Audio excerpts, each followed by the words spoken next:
todos vocês conectados aqui. Nós temos um universo de quase 700 pessoas habilitadas a assistir essa aula. Todas estão convidadas a estar aqui na Félix da Cunha, 1009, em Porto Alegre. Aquelas que não puderem fazê-lo podem assistir online, então fico feliz se puder ter uma boa audiência e quero agradecer muito a todos vocês que estão aqui. Hoje começa o núcleo de formação do Brasil Paralelo. Eu quero dar as boas-vindas a todos vocês. E nós vamos ter eventos, né, Henrique? Todas as terças-feiras, alguma aula, uma palestra. A minha encomenda hoje é entregar a primeira de 4 aulas que nós vamos fazer sobre um pouco do surgimento do Estado. Mas quando eu digo um pouco do surgimento do Estado, eu quero dizer, nós não vamos falar de filosofia política pura. Não é só a história das ideias que tratam do Estado. Ao contrário, nós vamos falar das ideias que fizeram a história. Nós vamos tratar um pouco de como esse Estado que nós temos hoje surgiu, como ele se formou ao longo da história. Então, espero que todos gostem de história, porque nós vamos falar um pouco e bastante sobre isso, na verdade, não é um pouco. Eu vou tentar não ser como todos os professores de história. Aliás, eu não vou ser como todos os professores de história que nós tivemos. Por quê? Porque quando a gente aprende história no colégio, a gente não está aprendendo história, a gente está aprendendo luta de classes aplicada à história. Tudo que nós aprendemos sobre feudalismo, por exemplo, no colégio, foi que havia os nobres, os senhores feudais e os servos, e que essa era a divisão de classes, e é basicamente tudo isso que as pessoas lembram quando nós falamos de feudalismo. Eu quero pintar um quadro com um pouco mais de cores. Tá? Essa é a primeira aula e nós vamos falar, e é por isso que nós vamos voltar um pouco mais no tempo. Vamos acertar os detalhes técnicos aqui para... Ok? Tá. Nós vamos voltar um pouco bem mais no tempo. Vamos dar uma caminhada até chegar no ponto de partida da próxima aula. Tá? Então, hoje nós vamos falar sobre o que eu chamo da origem do conceito de Rule of Law, Império da Lei, na Inglaterra. Na próxima aula nós vamos falar, a partir do ponto que nós paramos agora, sobre a contribuição americana, que é o constitucionalismo, a ideia de uma constituição escrita organizando um país. A terceira aula, nós vamos falar da grande diferença entre a Inglaterra e os Estados Unidos e o modelo francês da Revolução Francesa de 1789. O empirismo inglês, o constitucionalismo americano, o racionalismo francês, eu vou explicar tudo isso na hora. E, por fim, nós vamos falar um pouco do patrimonialismo brasileiro, essa doença política do Brasil ao longo da sua história. Vamos fazer um pause. Ok, áudio, som, testando. Tá ao vivo? O papai tá aqui. O Grêmio é campeão. Não? Pessoa quem é de Porto Alegre entendeu. Aliás, nós pedimos desculpa ao público, porque hoje o Grêmio joga na Libertadores, o pessoal que é de fora também gosta de ver o Grêmio jogando. Então hoje, apesar de tudo, nós vamos fazer a aula. E nós vamos fazer uma breve pausa em aproximadamente 45 minutos. Eu peço que o pessoal me lembre, 45, 50 minutos, para a gente interromper. Eu faço um break de 10 minutos. O pessoal vê quanto é o jogo, digo, toma uma... Como é que se organizava este povo, estes povos, estes 7 reinos? Nós estamos falando da Idade Média mesmo, aquela do imaginário popular. Né? Escuro, prédios, a maior parte deles, as vilas britânicas, só para dar uma ideia, isso aqui é uma reconstrução de uma vila britânica, com choças de madeira e palha. Estamos falando da Idade Média mesmo, Alta Idade Média. Pois bem, como se organizava esse povo? Quando havia um conflito entre vizinhos, quem resolvia o conflito entre os vizinhos? Quem resolvia era uma assembleia da vila, chamada The Village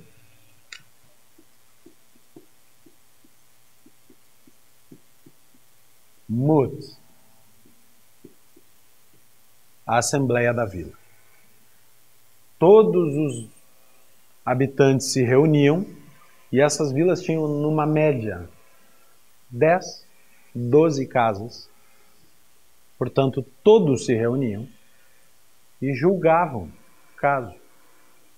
Fulano roubou de Beltrano. Julgavam-no. Precisamos uma norma porque está acontecendo. Construíam uma norma. Legislavam, julgavam, administravam, decidiam os assuntos da vila. Agora, acontecia de uma vila brigar com a outra, de alguém de uma vila causar dano a alguém de outra. E aí quem resolvia os conflitos? Eu disse que uma vila tinha mais ou menos 10 casas. Existia uma divisão administrativa que reunia mais ou menos 10 vilas. Se chamava 100. Claro, porque 10 vezes 10 dá 100. A 100 mut.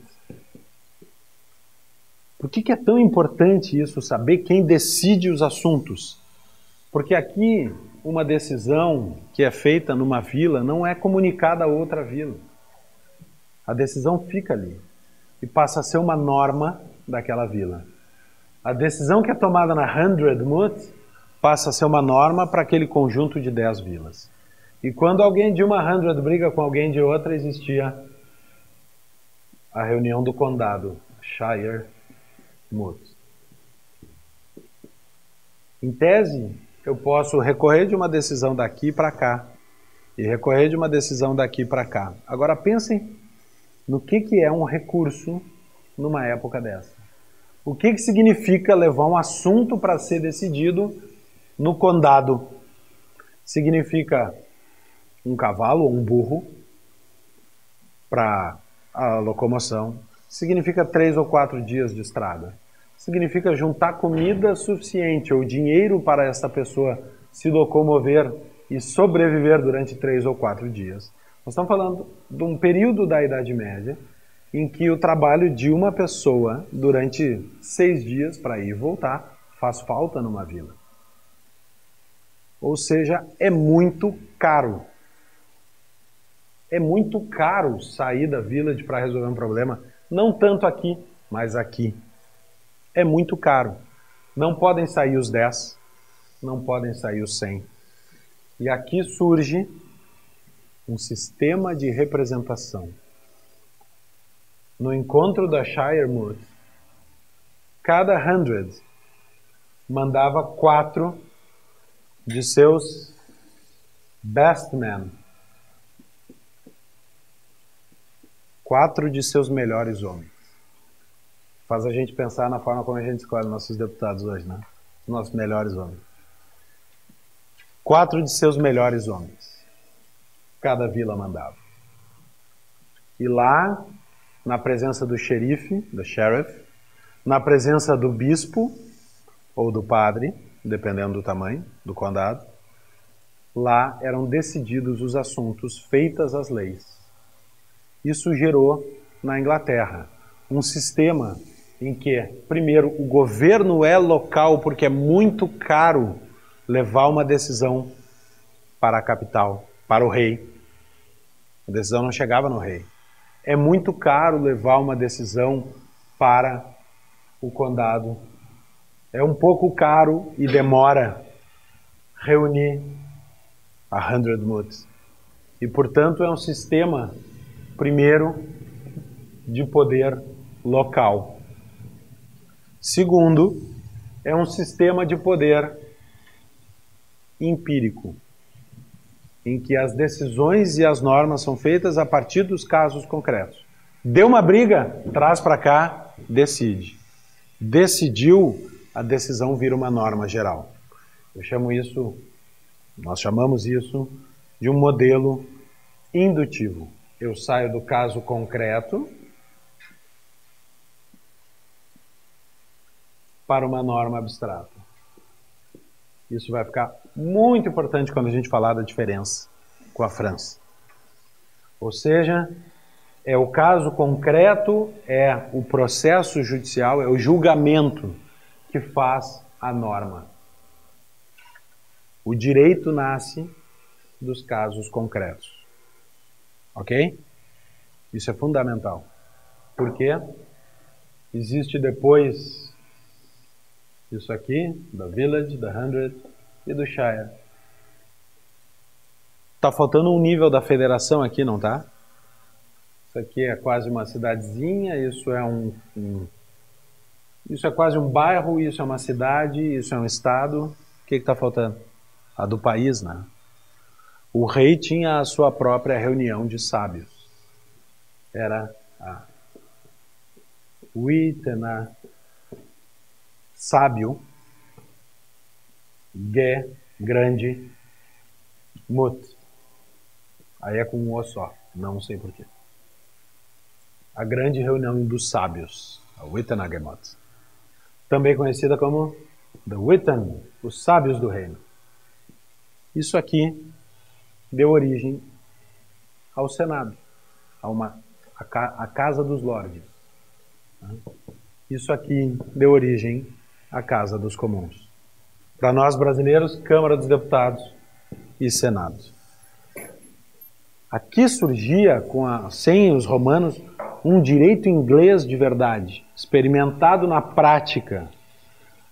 A lei que valia aqui podia não valer na vila do lado. A lei que valia numa hundred podia não valer na do outro. É o sistema da lei da terra. Law of the land. Isso é bastante feudal, né? A gente está na terra de um senhor feudal, quando entra na do outro, mudou a lei. Os costumes são diferentes, as leis são diferentes. Qual é a importância disso? Bem, a importância disso é que a função legislativa e a função judicial era exercida pelo povo localmente, não pelo rei. Nós estamos falando num período em que o rei está distante, ele não tem poder real, prático, no dia a dia da vida das pessoas para fazer normas. Isso vai surgir com quem assiste na Netflix o Vikings. Assistam Vikings. Isso vai começar a mudar quando os vikings começam a invadir a Inglaterra. Quando os vikings começam a invadir a Inglaterra, primeiro deixa eu só dar uma noção aqui para não deixar passar. Ó, eu falei destes 7 reinos, estes reinos estão divididos nos shires. Olha a quantidade de shires. São grandes, os condados da Inglaterra. Aqui tem as shire moots. Ou seja, para um habitante de uma vila sair e se deslocar até onde está o barão, é um tempo grande de deslocamento e custo. Ou seja, o governo local é mais barato, é o que dá para fazer. Quando esse país começa a sentir a necessidade de se unir, quando os vikings começam a invadir. A partir do século VII, as invasões vikings começam a crescer. Estou falando dos anos 680, as invasões vikings começam a crescer. Durante os anos 700, as invasões vikings disparam, até que, no ano de 871, surge o primeiro rei da Inglaterra, que unificou, para defender dos vikings, todo esse poder. Toda a Inglaterra. Era Alfred o Grande, Alfred the Great. No ano de 7... Olha, importante isso. Como ele virou o rei da Inglaterra? Não existia a figura de um rei da Inglaterra. Na história, a gente ouve a lenda do rei Arthur. A lenda do rei Arthur é uma certa mitologia em volta do ato de escolher um rei. Qual é a lenda do rei Arthur? A espada fincada na pedra, né? Só o sábio e o bom conseguirão retirar a espada da pedra, e aquele que o fizer será o rei da Inglaterra. É um mito. um mito para explicar algo que na verdade era muito mais simples, muito menos bonito talvez. Alfred era o rei mais rico entre os 7. Ele tinha mais recursos para defender o reino contra as invasões dos vikings. E reuniram-se os sábios dos 7 reinos e escolheram Alfred para ser rei. Ele não era nem o sucessor do pai dele. Quando o pai dele morreu, tinha um irmão mais velho que deveria assumir o trono de Wessex. Ele era rei de Wessex. Mas os sábios disseram, é melhor o Alfred. Por quê? Porque Alfred era um homem sábio. Durante esse período da heptarquia, destes 7 reinos, a Inglaterra foi se cristianizando. Os reis foram se convertendo ao cristianismo. Alfred peregrinou a Roma, estudou no Vaticano, não existia o Vaticano, mas em Roma. Alfred depois foi morar na corte do rei Carlos da França. Era um homem estudado, treinado nas artes da guerra. Aqui nós estamos começando a chegar perto de uma transição da Alta Idade Média para a Baixa Idade Média. Estamos falando do ano de 871, quase 900, quase na virada do século. Ele volta então para a Inglaterra, para Wessex, assume o trono de Wessex e une os ingleses para defender a terra contra as invasões dos vikings. Eles unificam a Inglaterra, ainda nesse sistema de Mut, Hundredmoot, Shiremoot e a Witenagemot. Qual é a importância da Witenagemot? Agora nós temos um conselho de sábios para toda a Inglaterra. Esse conselho de sábios, por que eu estou falando nisso tudo? Porque é importante para entender qual é o limite do papel do rei. Este rei que nasce, rei Alfred, ele não nasce com o direito de fazer leis para todos, de governar a vida do país inteiro. Ele surge para defender, com um mandato pequeno, para defender o país da invasão dos vikings. Não passava pela cabeça de um rei desta época ordenar normas para resolver conflitos entre vizinhos. Ele não se metia no Village Moot, nem no Hundredmoot. Ele fazia leis. E fazia leis importantes que eram, isso é uma coisa estritamente britânica, eram escritas e espalhadas pelo reino, como cartas que iam para os senhores feudais. Isso era um costume inglês, o writ, a ordem escrita do rei. Ele fazia leis, mas não sobre o direito lá, the law of the land. Não sobre as coisas comuns da vida das pessoas, direito civil, direito comercial, como a gente chamaria hoje.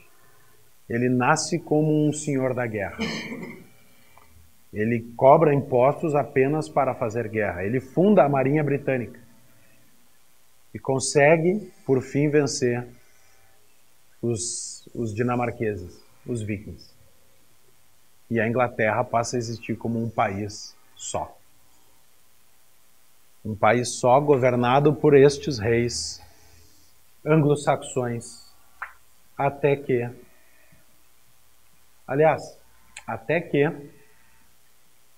no ano de 1012, finalmente, desculpa se alguém está vendo Vikings, finalmente os vikings tomam a Inglaterra. E governam a Inglaterra. Tem 3 reis vikings que governam a Inglaterra. O primeiro, e eles vão ser importantes mais para frente, é o rei Svein, sei lá como fala isso.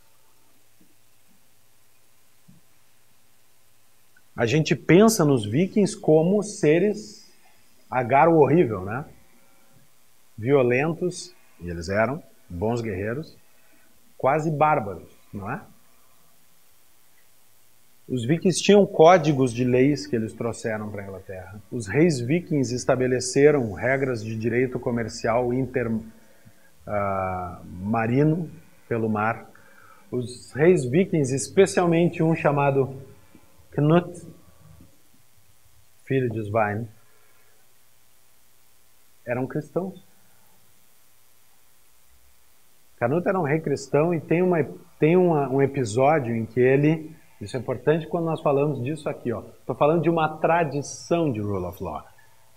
O rei Canuto, Canuto em português, eu vou tentar usar os nomes em português dos reis, chama os seus súditos e diz, já contei isso aqui, levem-me até a beira da praia. Os súditos levam o trono, botam na beira da praia, ele senta no trono, coloca a coroa na cabeça, olha para a maré e diz para a maré, pare de subir. E a maré continua subindo. E ele diz assim, eu sou o rei de todos os ingleses. Estou determinando que a maré pare de subir. E a maré continua subindo. Quando ele diz a terceira vez, a maré já está molhando as botas dele. E ele diz assim, levanta e vira para os seus súditos. Diz, isso é para vocês verem que mesmo que há leis que nem o rei da Inglaterra pode mudar. Há leis que nem o rei da Inglaterra pode mudar. Há um direito que está acima do rei. Ele tira a coroa da cabeça e coloca na cruz que ele tinha no trono. Existe algo acima do poder do rei. Ele diz, é Deus. Poderia dizer, é o direito natural, como nós dizemos hoje. O fato é que mesmo na Inglaterra viking, um sinal de que o império é da lei natural nesse caso, e não do rei. Passa o governo de Canute, voltam os reis anglo-saxões com Eduardo o Confessor. Eduardo o Confessor faz uma coisa muito interessante, ele manda estabelecer uma abadia a oeste do rio Minster, a abadia de Westminster, onde hoje são coroados os reis da Inglaterra. Eduardo o Confessor morre e não deixa herdeiros. E quando ele morre e não deixa herdeiros, acontece um episódio fundamental na história da Inglaterra e do Ocidente. E eu vou apagar isso aqui. Esse fato fundamental é, quando ele morre, 3 sucessores se apresentam para o trono. O primeiro, parente de Svein, que diz assim, olha, meu bisavô foi rei da Inglaterra, eu estou na linha de sucessão. Era o rei, era um dinamarquês, obviamente, Harald, com a Harald. O segundo, um inglês, Harold, com O. E o terceiro, um primo distante, que morava no norte da Normandia, era duque da Normandia. William, ou Guilherme, que entrou para a história conhecido como Guilherme o Conquistador. Quem vocês acham que ganhou?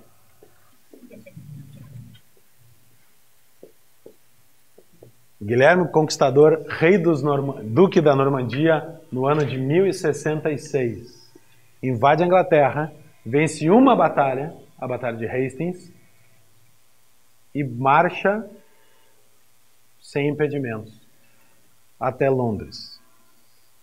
Toma a Torre de Londres, toma a Abadia de Westminster e é coroado rei da Inglaterra. Ele é um francês. Ele não sabe nada do direito inglês. Ele vem de uma tradição jurídica totalmente diferente. E ele não consegue administrar um país que tem tantas leis quantas são as vilas, tantas leis quantas são os condados. Como eu vou unificar o direito? Ele vem de uma tradição em que há um direito escrito. Como eu vou unificar um país em que as leis são feitas pelas decisões judiciais e não pelo parlamento? Não tem um parlamento. Como eu vou unificar o direito de um país em que as decisões são feitas nas cortes? Alguém tem alguma ideia? ele teve. Ele unificou as cortes.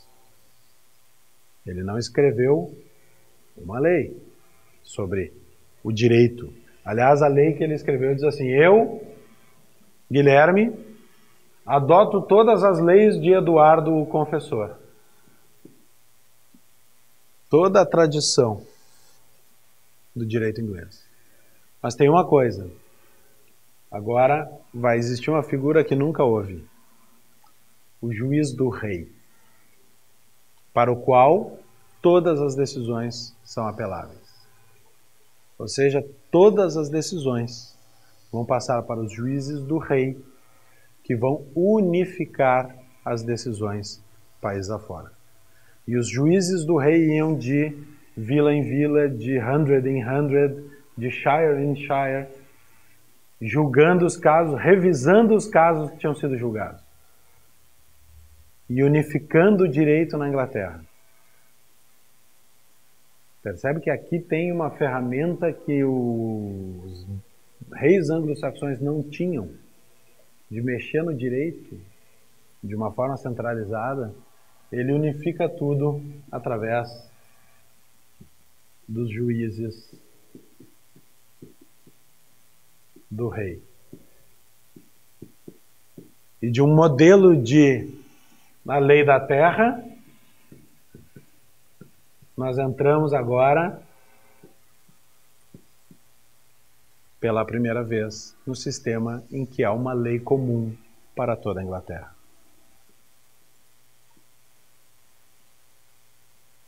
Common law. E se ela é uma lei comum, ela pode ser controlada pelo rei. E aqui tem uma ruptura. A partir daqui faz uma ruptura na tradição inglesa de governo local. Aqui existe uma centralização do poder. Antes de existir uma diferença entre executivo, legislativo e judiciário. Essa centralização é na figura do rei. E o rei começa a impor impostos, e o rei começa a alocar soldados nas casas das pessoas, e o rei começa a usar esse poder novo que ele tem. A propósito, o costume da Normandia, de Guilherme, o Conquistador, diferente do costume inglês, porque quando morria qualquer rei dos 7 reinos, ou o rei da Inglaterra, o costume inglês era o seguinte: a Witenagemot se reúne e escolhe um novo rei. E escolhe um rei que é o melhor para exercer aquele papel. Guilherme o Conquistador traz da Normandia a ideia de sucessão hereditária. Se eu sou rei, o meu filho será rei. Esteja habilitado ou não. Queiram os nobres ou não. Guilherme o Conquistador. Ele traz a ideia de sucessão hereditária e, até hoje, a família real da Inglaterra, todos os reis da Inglaterra, de 1066 até agora, são herdeiros, são familiares de Guilherme o Conquistador. É uma linha não quebrada de sucessão. Quebra quando não tem um herdeiro direto. Aí sobe, pega um tio, o tio teve um filho, puxa o filho, o primo, 50º primo, é rei. Mas todos os reis da Inglaterra são da família de Guilherme o Conquistador. Sucesso do modelo normando.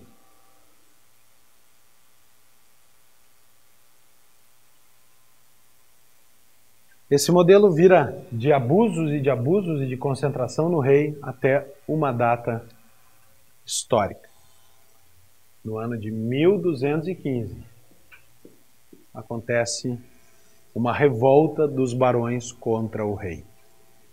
O contexto é o seguinte: o rei, melhor rei de todos da Inglaterra, Ricardo Coração de Leão, morre nas cruzadas. o irmão inapto dele, João Sem Terra.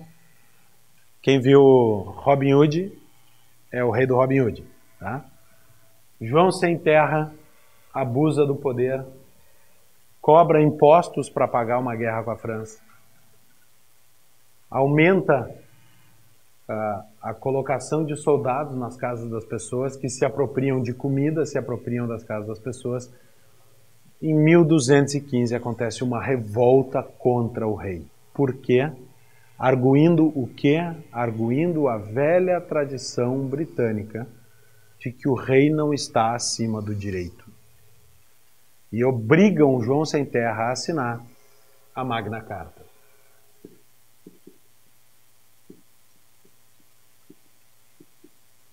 A Magna Carta é um documento tão importante, mais talvez pelo contexto em que ela aconteceu do que pelo que ela diz.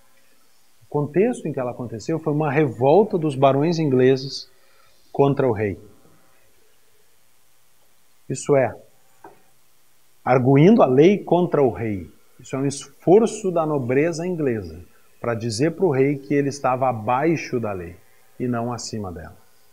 E daqui nasce alguns preceitos fundamentais. Fundamentais.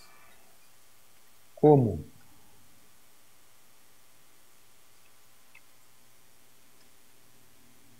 Um dos que eu mais gosto. No taxation without representation. Não haverá taxação, cobrança de impostos, sem representação, sem aprovação do parlamento. Parlamento aqui ainda é um parlamento medieval. Tinha uma coisa boa, não funcionava o ano inteiro, o rei é que convocava. O rei convocava o parlamento, ele se reunia, votava e ia embora. Talvez fosse uma boa ideia para nós. O rei começou a estabelecer impostos novos sem a aprovação de um parlamento. Ele se negava a convocar um parlamento, que é o herdeiro daquelas mutes. O que acontece? Os barões se revoltam contra ele e obrigam o rei a assinar a Magna Carta, que é uma declaração dizendo que o rei deixará de cobrar impostos sem a aprovação do parlamento, que o rei deixará de colocar exércitos nas casas das pessoas em tempo de paz, que o rei não condenará ninguém sem o julgamento. Parece óbvio, né? Um julgamento justo pelos seus pares. Por que pelos seus pares? Porque o rei pegava um sujeito lá na vila e levava para julgar na corte do rei por nobres. E o que os barões disseram é: o homem comum tem que ser julgado lá na sua vila pelos homens comuns, porque essa é a história da Inglaterra. Porque essa é a origem lá da Vila de Mute. Porque as ofensas contra a lei são julgados pelos iguais e não pela corte do rei. Quando um nobre comete uma ofensa, ele é julgado por nobre. Mas quando um comum comete uma ofensa, ele é julgado por comuns. Por quê? Porque o que o rei fazia era pegar alguém que se negava a pagar o imposto e trazia para julgar em Westminster. Parece justo? Vai ter um julgamento justo? Então, os barões se revoltaram e pediram lawful trial by its peers. Daqui nasce o tribunal do júri. Porque com esse julgamento pelos seus pares, nasce o costume de convocar 12 pessoas, porque aqui já não dá mais para juntar a vila inteira. Nós já estamos no ano de 1215. Já tem cidades grandes na Inglaterra. Aqui não dá para juntar todo mundo. E eu já falei para vocês aqui de duas coisas fundamentais. Primeiro, da origem do julgamento pelo júri. Não dá para juntar a vila inteira. Juntamos 12 que são o júri. Segundo, a origem da democracia representativa. Não dá para juntar a vila inteira. Nós vamos eleger representantes.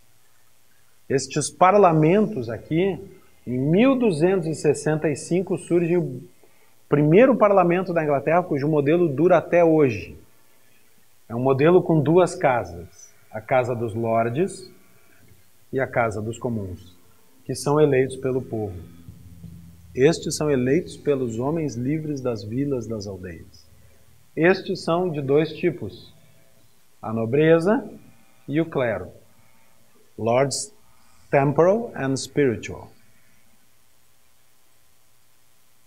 Em 1265, a Inglaterra desenhou um modelo de parlamento que foi usado pelos americanos na Revolução Americana, trocando esta casa pelo Senado, e foi copiado pelos franceses na Revolução Francesa e pelos brasileiros até a Constituição de 1988. O nosso modelo de Congresso Nacional vem do Parlamento Inglês de 1265. Não estou dizendo, eu não quero cansar vocês com detalhes históricos, mas eu não quero fazer parecer que a teoria da representação popular surgiu a partir de ideias luminárias. Ela surgiu a partir de conflitos concretos vividos na realidade, e maior parte na Inglaterra de um país. O Peninha diz isso, eu gosto. O Peninha é o Eduardo Bueno, muitas pessoas conhecem, aqui em Porto Alegre é bem conhecido. Ele tem uma grande qualidade, que é ser gremista, mas ele tem uma segunda qualidade, ele é um historiador que fala desses conflitos reais, não fica viajando muito na história. Diz, a história é feita de muito mais sangue, suor, lágrimas e sêmen do que nós pensamos. Então, conflitos reais, concretos, batalhas, isso aqui não é pressionar o rei e escrever um documento. Isso aqui é uma guerra que houve que vencer. Quando o rei assina a Magna Carta, ele tem uma espada na nuca. Isso não é o desenvolvimento do direito constitucional. Isso é um povo revoltado contra o rei que está descumprindo os direitos que eles acham que têm. Nós conquistamos esses direitos no passado. Os meus antepassados tinham esse direito. Por que Vossa Majestade não os haverá de cumprir? Nós estamos falando antes da doutrina do direito divino do rei. O rei aqui não pensa que tem direito divino de governar. A gente aprende da Revolução Francesa, Luís XIV, l'état c'est moi, o Estado sou eu. O rei aqui tem uma noção muito mais concreta do seu poder. Quando a Inglaterra entra em guerra com a França, o rei convoca o exército. Não existe o exército do rei, um exército profissional. Ele convoca os barões. Por que o rei cede aos barões? Porque ele convoca os barões para a guerra. Os barões que têm a terra, têm as pessoas que trabalham na terra. E os barões é que levam os exércitos. Todo mundo aqui, nem todo mundo aqui, mas quem aqui é da minha geração, assistiu Coração Valente. Todo mundo aqui assistiu Coração Valente? Assistam o Coração Valente. Por quê? Porque vê a batalha como acontecia, chegava o Lorde com a sua bandeira, com o seu brasão e os seus soldados. Se o Lorde discordava do rei, pinote, vou embora para o meu condado e levo os meus soldados junto. O rei não tem exércitos, ele depende da lealdade destes barões. E se esses barões não conseguem, por algum motivo, levar os soldados, os barões também não têm força. Então, quando o rei cria um imposto que é pesado demais, os barões que têm o dever de coletá-lo, funcionava assim. O rei dizia, o imposto é tal, o barão tem que cobrar. Se ele não cobrar, ele tem que pagar. Então ele precisa cobrar. Se o povo não paga, ele está devendo para o rei. Qual é a força que ele tem? Ir lá no rei e dizer assim, olha, abaixa o imposto. Porque assim não dá. Eu não vou ficar te devendo tudo isso. Isso também seria uma boa ideia para o Congresso. Né? Se o povo não pagar o imposto, o Congresso paga. Aposto que não ia passar as coisas que passam. Então, uma vida real, uma vida de luta, não são direitos no papel. O direito no papel é resultado. A carta, Magna Carta, é resultado do direito conquistado na luta. Não é Lembra qual é o terceiro ponto aí do Estado de Direito, para quem anotou? A Constituição é resultado e não origem dos direitos individuais. Nesse caso, os direitos individuais foram conhecidos e reconhecidos no campo de batalha. E a Carta Magna, que muitos dizem que é o primeiro documento constitucional inglês, resulta disso, não cria isso. E está aqui a Carta Magna. Esse é o documento que foi assinado no campo de Runnymede em 15 de junho de 1215. Aqui estão escritas as cláusulas: lawful trial by its peers. O habeas corpus, o direito de habeas corpus, está na Magna Carta, em 1215. O Lula nem sabia ainda. Mas era um só por pessoa, não podia pedir 40. O que era o habeas corpus? A prisão era privada. O Henrique está me devendo, eu vou lá e prendo o Henrique. Até ele me pagar. A prisão era privada. A prisão ainda era decidida localmente. Um matou o outro, decide lá na corte, prende onde? Não tinha presídio. Prende na casa do senhor feudal. E aí alguém ia até o rei e dizia, lá houve um julgamento contrário à lei. Não foi respeitado o lawful trial by its peers, o julgamento pelos pares, não foi respeitado. E o rei escrevia um writ, uma ordem escrita, ou o seu representante, mandando soltar. Habeas corpus. Até hoje. Habeas corpus é a única ação que qualquer pessoa pode entrar em teu favor. Não precisa de procuração. Qualquer pessoa. Não precisa nem ser advogado. Que às vezes é uma qualidade. Aqui diz também que os barões elegeriam 25 representantes para acompanhar junto ao rei o cumprimento desta carta. A partir daqui, cada rei que assumia o trono na Inglaterra era exortado a confirmar a Magna Carta, porque uma coisa é ter o papel, outra coisa é o papel ser cumprido. Houve 32 confirmações da Magna Carta por reis da Inglaterra. Quanto tempo ela precisou até entrar no direito?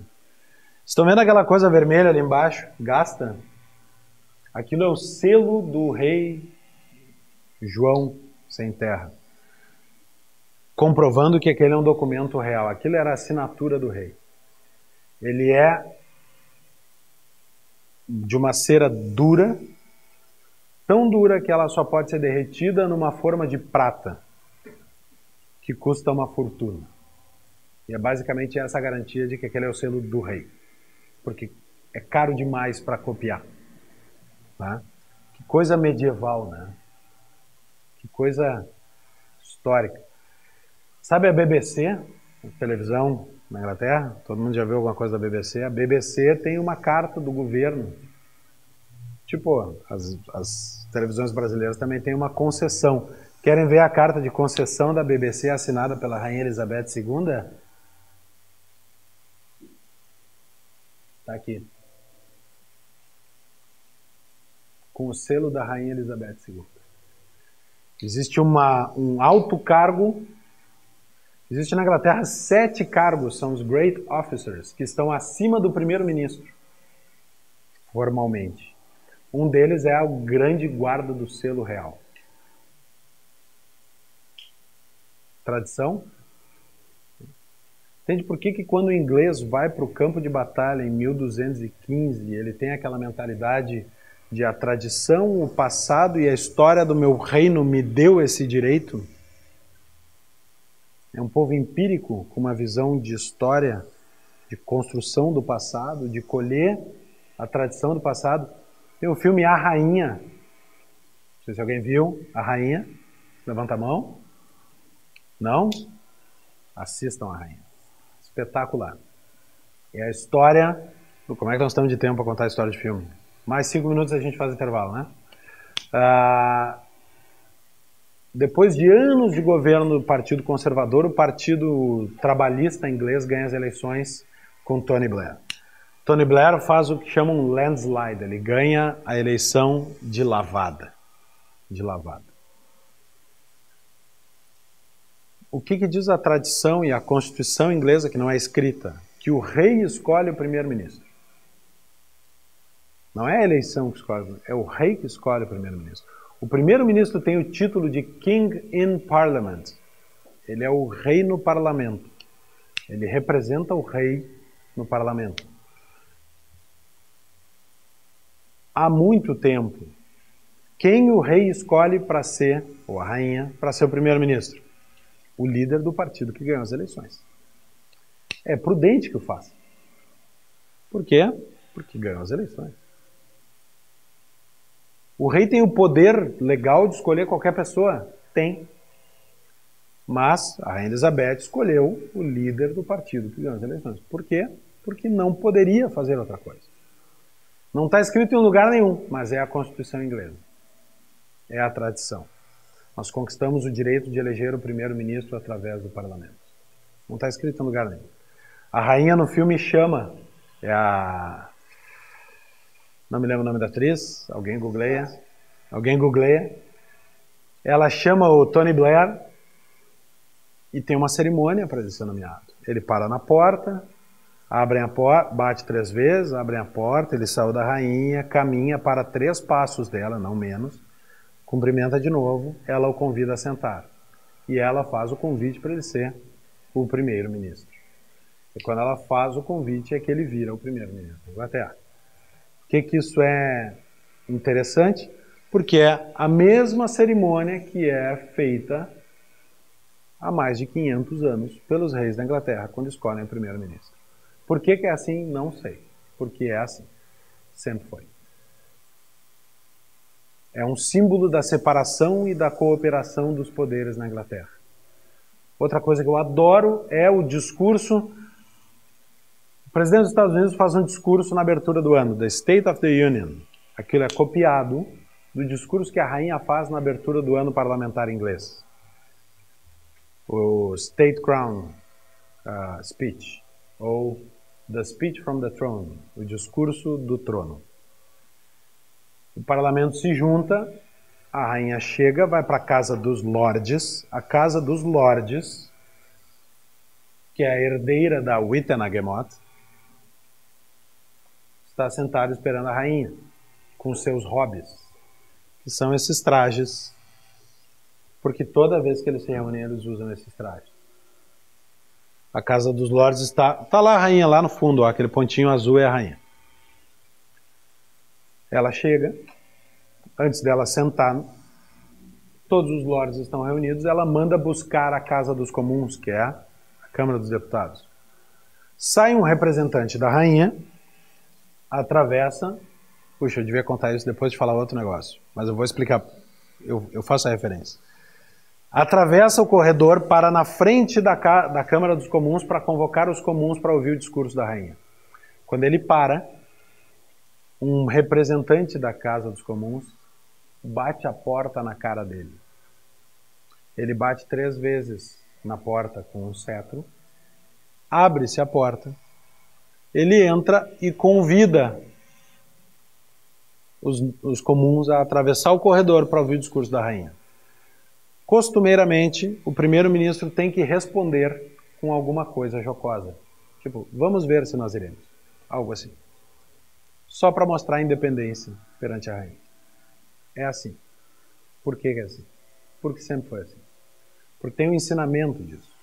Tem um ensinamento de separação de poderes. Essa é a visão britânica. A visão de que a história, por isso que eu digo, para falar de rule of law, tem que falar da história da Inglaterra, porque isso foi construído ao longo de séculos na história da Inglaterra. Em 1215, em 1265, e assim sucessivamente. Eu quero... Deixa eu ver aqui. Vamos fazer um intervalo? Vamos fazer um intervalo? Que o representante da rainha não pode entrar na Câmara dos Comuns. 10 minutos. Espero que quem está assistindo aí assine, torne-se membro, contrate, depois o pessoal explica como fazer. Nós paramos em 1215 na Magna Carta e depois 1265 com o Model Parliament. e as coisas parecem que caminham bem até a dinastia Stuart. James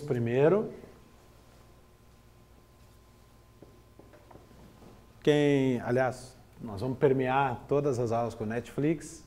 Tem um seriado no Netflix que é Reign, que é romanceado, é comédia romântica quase, mas conta a história da mãe do James I, que era Mary, Queen of Scots, era a rainha da Escócia. E o filho dela, depois de uma guerra sucessória, também dentro da família, né? Primo brigando com primo, assume, ele era o rei da Escócia, ele era James VI na Escócia e assume na Inglaterra como James I.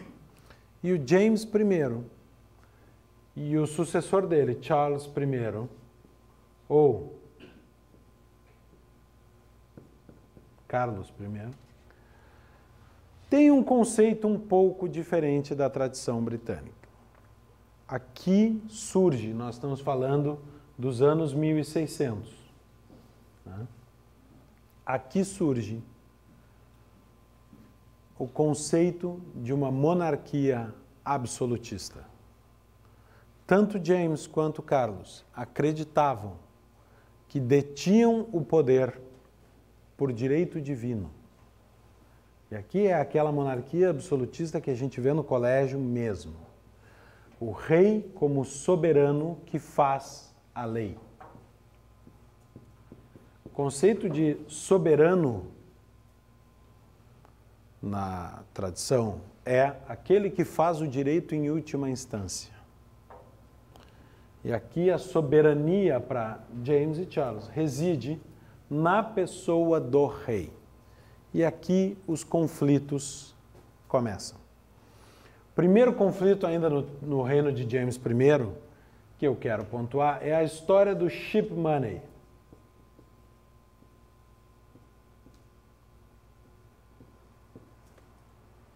O que era o ship money? Ship money era um imposto cobrado tradicionalmente das cidades costeiras da Inglaterra. Isso aqui é a muralha de Adriano. As cidades costeiras pagavam um imposto para a manutenção da Marinha Britânica, da Marinha de Guerra. Em tempos de paz, esse dinheiro que era cobrado aqui era suficiente para manter os barcos do rei protegendo os portos. Em tempos de guerra, como aqui experimentou James I, ele precisava mais dinheiro. Desde 1215, a Magna Carta diz no taxation without representation, o rei não pode criar novos impostos sem a aprovação do parlamento. E o James tem uma ideia brilhante. Eu não vou criar um novo imposto. Eu vou estender a base territorial deste imposto. O ship money vai ser cobrado em todas as cidades da Inglaterra.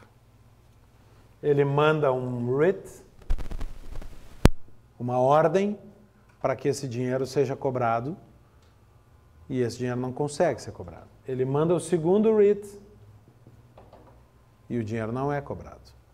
Ele manda o terceiro writ, e os nobres que deveriam cobrar esse imposto, se revoltam contra o rei. Um deles, e o mais famoso deles, e um dos meus heróis, vamos dizer assim, é John Hampden, de Buckinghamshire. John Hampden diz o seguinte: não vou pagar porque a expansão da base de cobrança de um imposto é a mesma coisa que criar um imposto novo e o parlamento não aprovou. Eu me nego a pagar este imposto com base, eu estou falando do ano de 1628, se não me engano, posso estar errado, o pessoal está googleando só para me pegar errado. eu me nego a pagar esse imposto com base na Magna Carta de 1215. E o rei manda prendê-lo. Ele era um membro do parlamento. O rei manda prender John Hampden. John Hampden é preso e ele é julgado pela corte maior da Inglaterra, formado por 12 nobres, ele era um nobre. Lawful trial by its peers, julgado pelos seus pares. Ele é julgado e é condenado por 7 a 5. E condenado cumpre pena. E para prendê-lo, junto com outros 5 membros do parlamento, o rei reúne a sua guarda pessoal, vai ao parlamento, arromba a porta e tenta prender 5 membros do parlamento durante a sessão. É a história dos 5 members. E eles são repelidos pelas forças do parlamento. Não conseguem prender os 5 membros.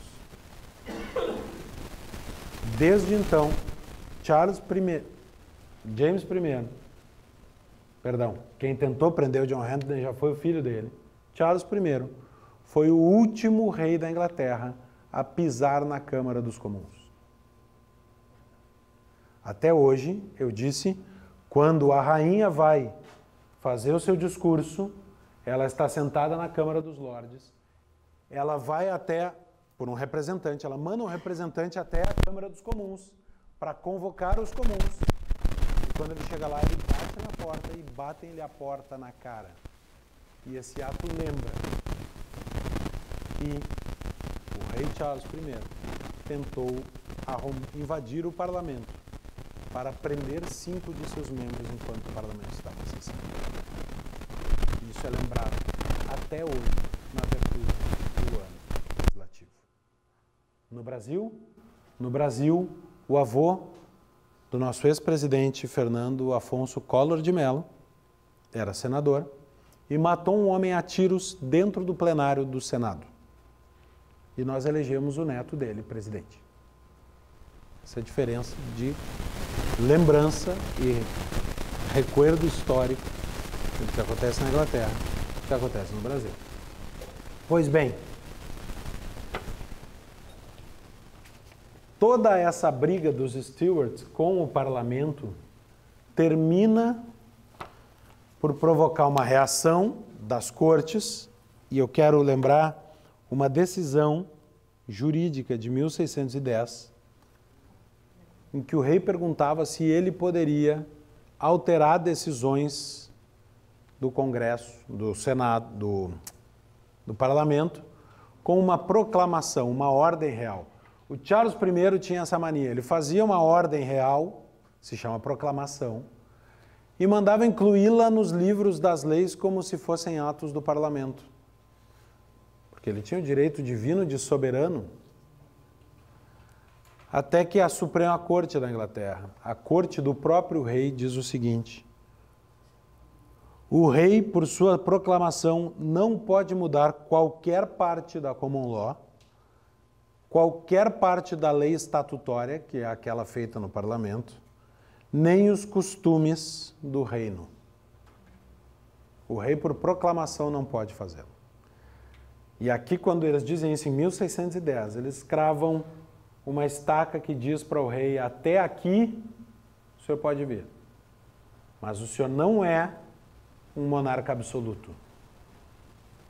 Uma outra decisão do mesmo ano diz o seguinte: o rei não tem prerrogativas a não ser aquelas que a lei da terra lhe concedem.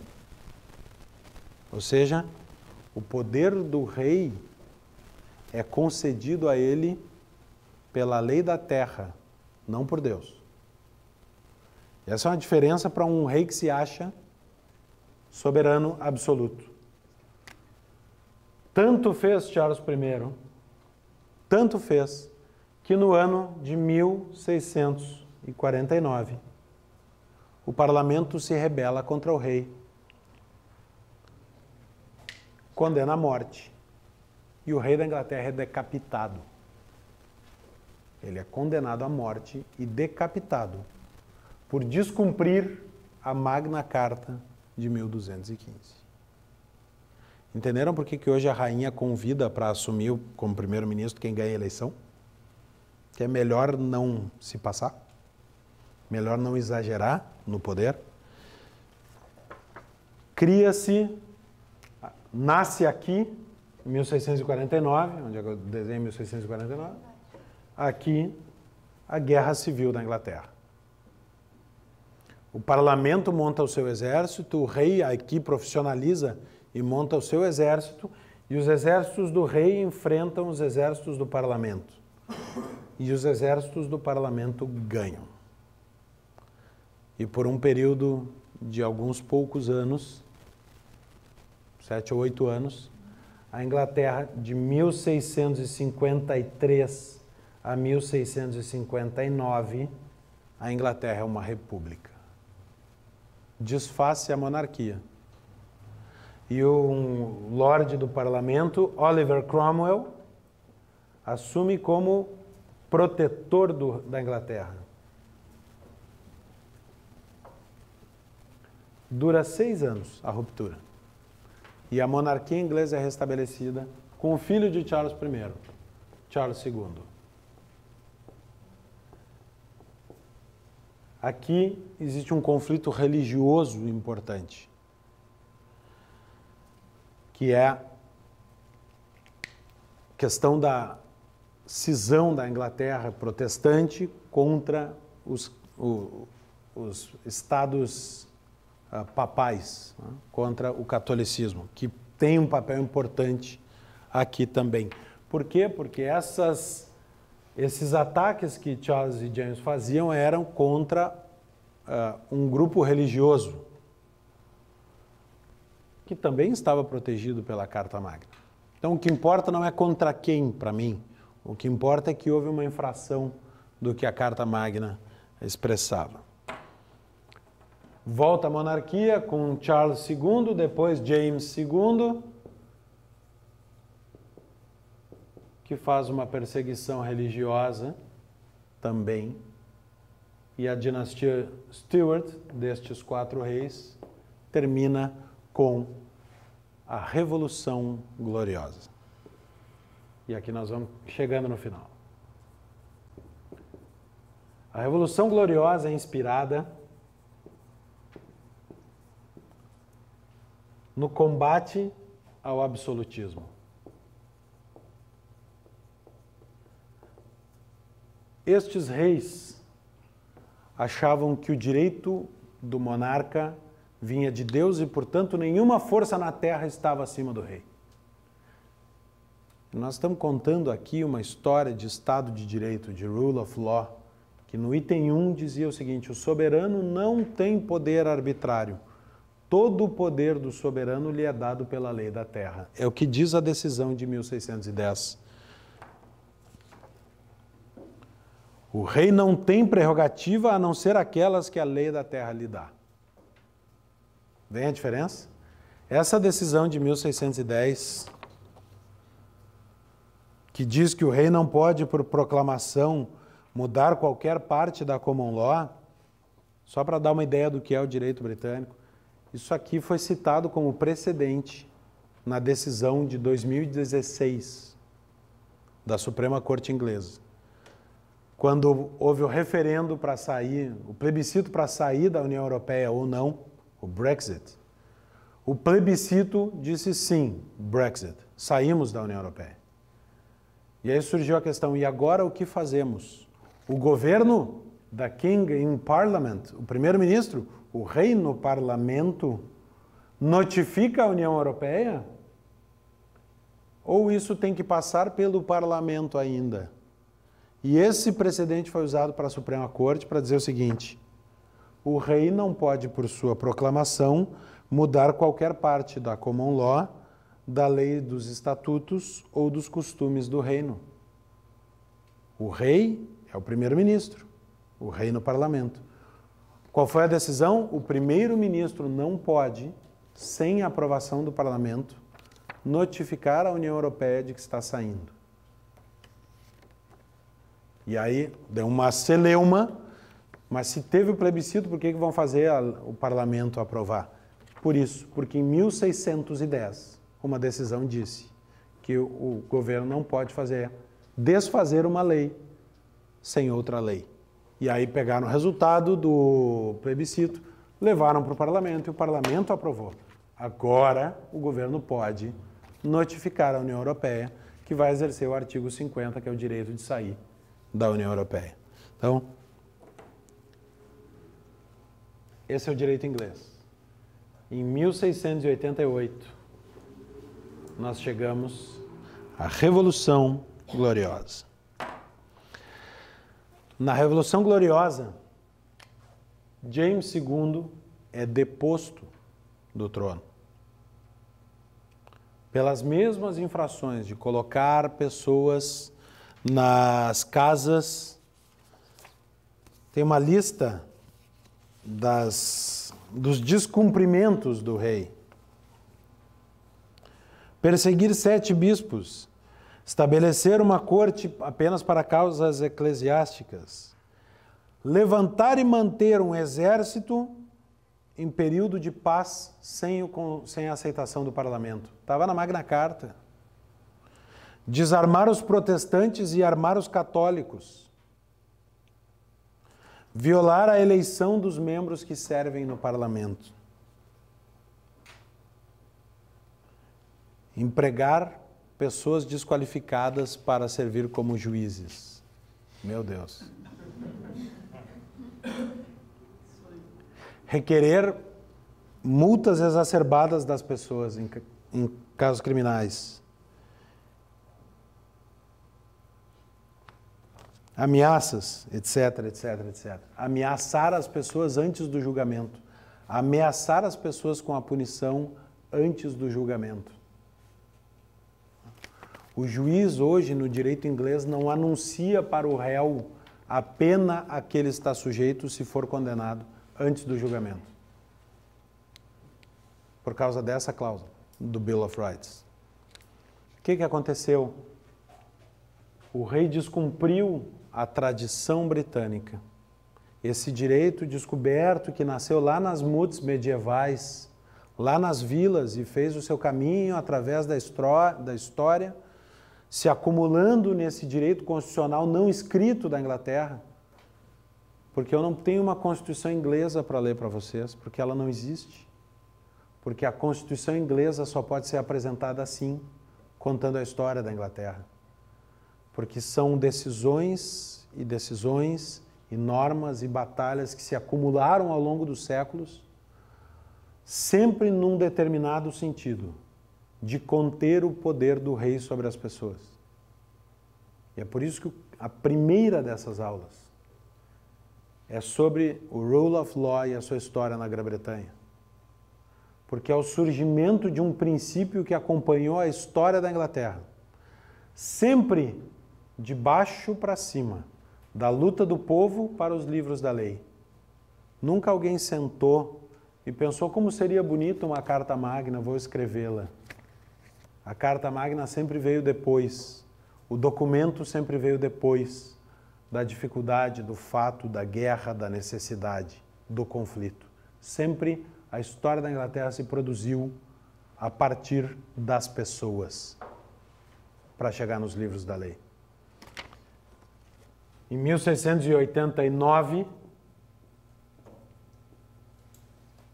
os ingleses se livram de James II e convidam o rei da Inglaterra, o rei da Holanda, também William, como foi William the Conqueror, como foi Guilherme o Conquistador.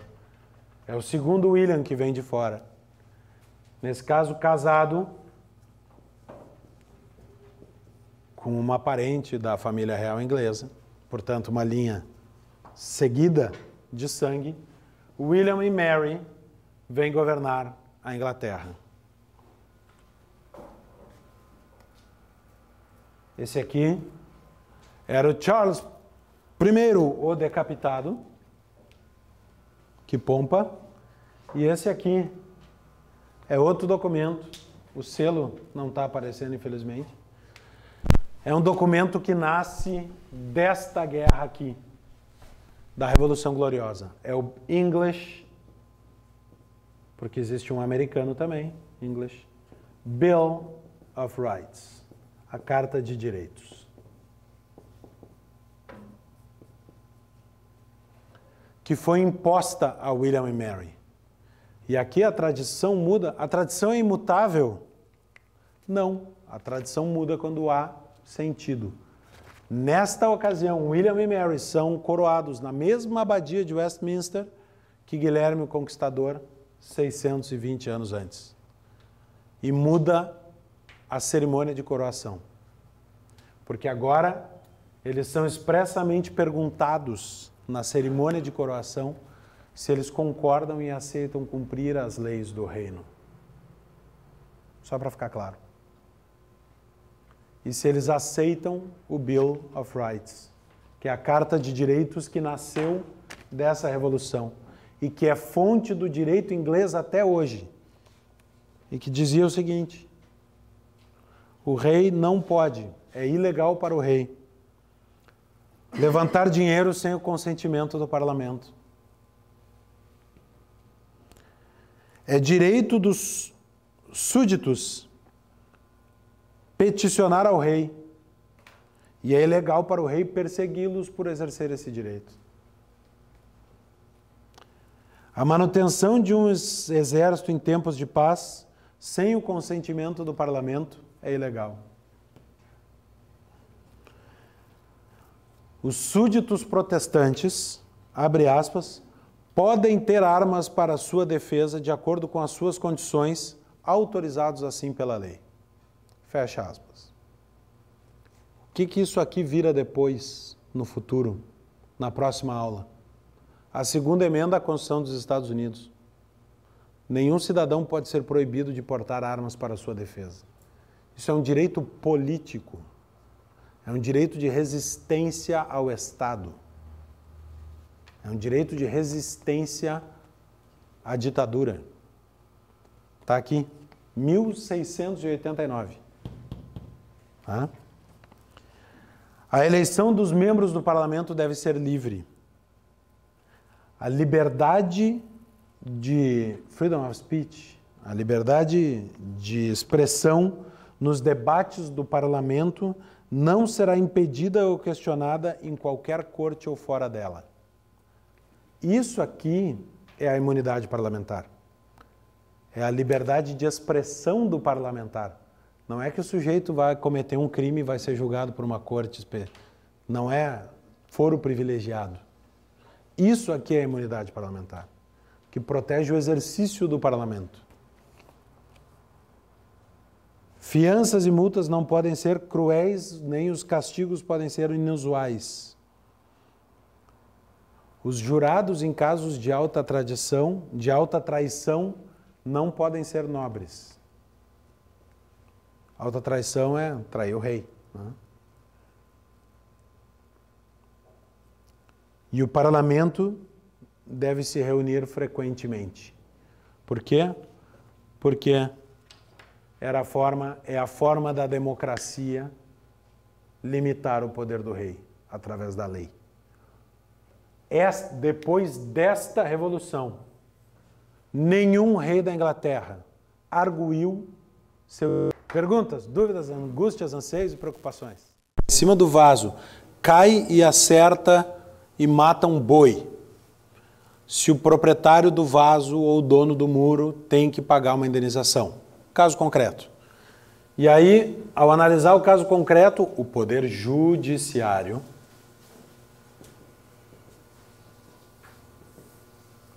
a expressão não é faz direito, é descobre o direito no caso concreto. E o formula de tal forma que seja uma regra geral aplicável a todos os casos iguais. Sempre que o vaso cair e matar um boi, o dono do vaso, que o colocou imprudentemente no muro, pagará a indenização. De baixo para cima, um direito é descoberto no Poder Judiciário. Isso é